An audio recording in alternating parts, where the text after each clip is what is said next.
안녕하십니까. 반갑습니다. 오늘 증시의 특징은 코로나19 바이러스에 대한 재확산, 감염자 수가 583명으로 확산되고 있는 상황이기 때문에 어려움을 좀 가중시키는 그런 여건으로 만들어지고 있습니다. 특히 코로나19 바이러스가 500명이 넘어서면서 방역당국이 곤욕을 치르고 있는 상황이고요. 20대와 30대의 젊은 층의 감염이 늘고 있는 그런 상황이기 때문에 방역에 좀 힘들 것 같아요. 무증상 감염자가 확대되고 있는 그런 상황은 진짜 철저한 거리 두기 이런 쪽으로 3차 유행에 대한 부분을 극복해낼 수밖에 없는 그런 상황이 아닐까 생각을 해봅니다. 코로나19 바이러스에 대한 백신이나 치료제 이쪽은 아직까지 나오고 있는 그런 상황은 아니죠. 개발 단계에 있는 상황이고 긴급 승인을 받은 이후에 나온다라고 하니까 아직까지는 시간이 필요한 것으로 판단이 듭니다. 특히 이렇게 줄 서서 코로나19 바이러스의 확진 관련되어 있는 검사를 진행하고 있는 그런 상황이고요. 한국의 확진자가 계속적으로 늘어나고 있는 부분이 걱정인 상황이죠. 32,318명, 583명 늘었습니다. 이런 데이터가 말해주듯이 시장의 코로나19에 대한 여건은 굉장히 핫한 관심사고 이슈다라고 보시면 딱 맞을 것 같아요. 걱정이 현실로 된다라는 이 타이틀 기사에서도 봤듯이 신규 확진자가 계속적으로 늘어나는데요. 100명대역에서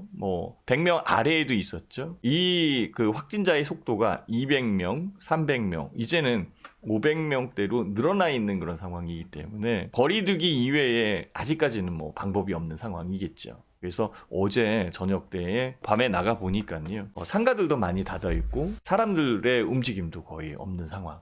이러다가 경제 자체가 리스크적으로 다가와서 힘들어지는 거 아닐까라는 그런 걱정이 들 정도입니다. 하루 확진자 500명. 큰데요. 특히 수도권의 확진자가 훨씬 더 많은 그런 상황이라 밀집되어 있는 환경에서 더 리스크가 퍼져 있는 그런 상황으로 판단이 들고요. 그러다 보니까 기업들은 재택근무를 종용하고 있는 상황이고 재택근무 관련주들이 오늘 상승하는 여건도 여기 있습니다.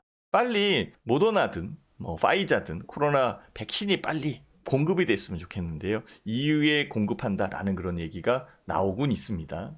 한국 같은 경우에도 빨리 한국 제약회사가 코로나19 바이러스 백신 치료제 빨리 만들었으면 좋겠어요. 미국 같은 경우에는 12월 10일부터 코로나 바이러스 백신을 배포하겠다라고 얘기를 하고 있는 그런 상황이고요. 트럼프도 보이네요. 백신 개발 현황을 보면은 아스트라제네카, 화이자, 모더나 여기에 미국의 존슨앤존슨, 노바텍도 있는 상황이고 중국 기업들도 있습니다. 어쨌든 제일 앞서 있는 것 아스트라제네카나 파이자, 모더나 이쪽에 백신들이 빨리 배포됐으면 좋겠고 이 여건에 의해서 코로나19의 바이러스 확산세가 줄어들고 사라졌으면 좋겠다라는 그런 기대감을 갖게 하는 거죠. 오늘 주식시장도 코로나19 바이러스의 영향권에서 움직인 상황으로 볼 수 있고요. 특히 코로나19 확산에 의해서 오늘 핫한 종목들, 관심주들이 있는 상황입니다. 어제 같은 경우에는 셀트리온 헬스케어, 셀트리온 제약 이쪽이 많이 올라왔었던 그런 상황이죠. 오늘도 셀트리온 헬스케어 올라오고요. SK바이오팜도 상승을 해줬습니다. 삼성전자가 올라오면서 지수는 4포인트 정도 그대로 유지하는 상황으로 파악이 되고 있고 2606포인트죠. 코스닥 같은 경우에도 5포인트 상승을 해준 상황이에요. 그래서 870포인트 대역에 유지를 하고 있는 그런 상황이에요. 주가 지수는 플러스 나오고 있는 상황이기 때문에 큰 문제가 되진 않는데요. 많은 종목들이 올라오면 좋겠는데 결과적으로는 해당 종목군에서 집중적으로 움직이는 여건이 만들어지고 있어서 종목을 잘못 찾으면은 주가에 대한 수익이 나오지 않는 그런 시장적 부분이 만들어진 것으로 파악이 돼요. 외국인들이 260억 팔았고 기관들이 4,400억.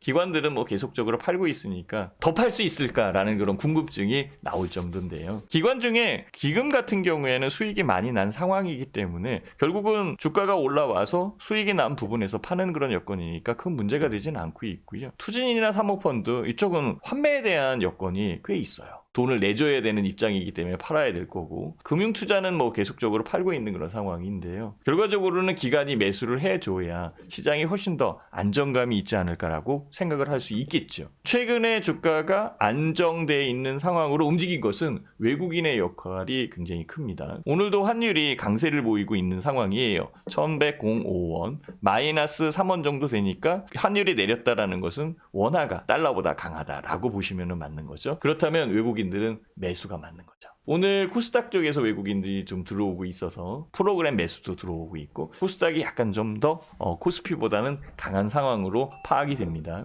지속적으로 매수를 하고 있었던 외국인들이 파는 거 아니야 라고 생각할 수도 있는데요. 어제 같은 경우에는 장이 끝난 이후에 외국인들이 1,000억 넘게 팔았어요. 그 부분이 오늘 연결되고 있다라고 보시면 되고요. 그동안 꽤 많은 주식을 매수했었던 것이 외국인이잖아요. 그러니까 적정 부분 매도가 나올 수도 있다라는 거 이해를 해 주시면 됩니다. 다만 이제 기관들이 계속적으로 팔고 있어서 기관에 의해서 외국인들이 파는 것, 즉 시장에 눌려서 파는 것 아닐까라는 생각이 들 수도 있는데요. 그쪽은 아닌 것 같아요. 개인 투자자들은 뭐 지속적으로 좀 매수를 하고 있는 상황이고, 시장을 지켜가고 이끌어가는 것이 개인 투자자들이 아닐까라는 그런 생각이 들 정도로 강한 매수세, 유동성이 유입되고 있는 그런 상황이죠. 오늘 코로나 확진자가 늘어나는 상황이기 때문에 제약 바이오 쪽의 움직임이 굉장히 강해요. 대체적으로 의약품 주식들이 올라왔고요. 셀트리온 그룹주들도 셀트리온 제약이 강하네요. 지금 9% 올라왔고 16,900원 상승, 188,900원. 셀트리온 그룹이 크게 상승하는 그런 여건이 만들어졌고요. 여기에 좀 더 영향적 부분에서 혜택을 받을 수 있는 업종 종목들, 그쪽이 바로 포장재 관련되어 있는 종목이죠. 테린 포장이 4%, 5% 정도 올라왔고, 대형 포장도 5%, 대림 제조도 5%, 한국 패키지 종이팩 만드는 회사인데요. 13% 올라왔고, 삼육물산 역시 7% 올라오면서 배달이나 포장재에 관련되어 있는 부분들, 이런 쪽이 움직이는구나 라고 생각하시면 맞을 것 같고요. 결제 관련주들도 괜찮게 움직이는 그런 상황이에요. 왜냐하면 배달을 하려면 결제를 해야 되는 상황이니까 온라인 결제주 이런 쪽도 혜택을 받는 업종이고, 오늘 주가에서 플러스를 내고 있는 상황이니까 유심히 봐야 될 것 같아요. 운송 주식들, 뭐 한익스프레스나 동방 이런 쪽도 움직이는 그런 상황이고요. IT 종목 같은 경우에는 그나마 그래도 코로나19 바이러스의 영향력이 좀 덜한 그런 상황이지요. 그래서 전체적으로 다 올라온 것은 아니고요. 핵심주 위주로 해서 몇몇 주식들이 좀 올라오고 있는 것 같아요. 삼성전자가 오늘 올라온 상황이기 때문에 뭐 동진세미캠이나 아니면 DB하이텍, 테크윙, 테스 이런 쪽, 반도체에 관련되어 있는 주식들, 이쪽이 올라온 것으로 판단을 하시면 될 것 같고요. 전체적으로는 호강 상태를 보이는 그런 부분에서 견조한 부분은 남아있는 그런 상황이죠. 주가는 현재 상태에서 추가적으로 뭐 빠진다, 상승한다 이런 쪽보다는 숨고르기에 있는 그런 상황으로 파악하는 게 맞고, 추가적으로 상승할 수 있는 여건을 좀 더 찾는 게 유리할 것 같아요. 근데 여기에서 주가가 계속적으로 올라와라 라고 얘기하기에도 굉장히 좀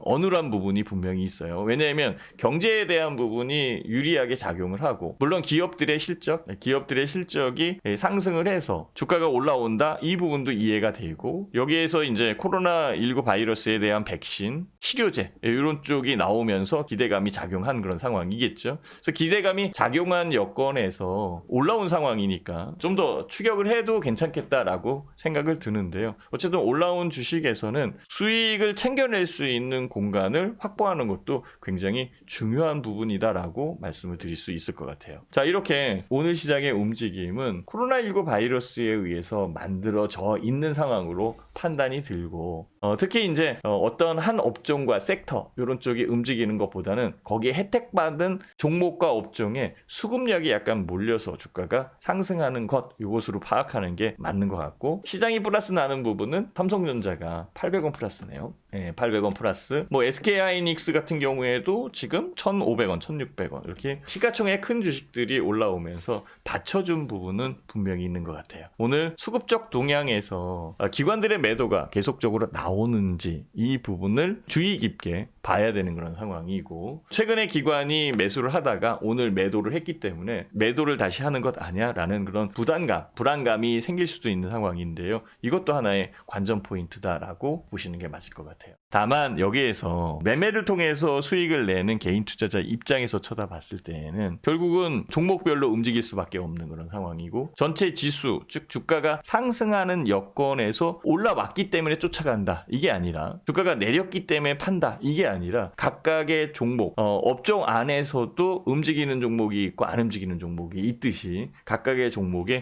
집중을 해서 매매하는 전략이 굉장히 중요할 것 같아요. 현재 시장은 코로나19 바이러스에 의해서 만들어지는 그런 시장이기 때문에 차분하게 시장을 봐야 된다라는 거에 이견이 없는 그런 상황이고요.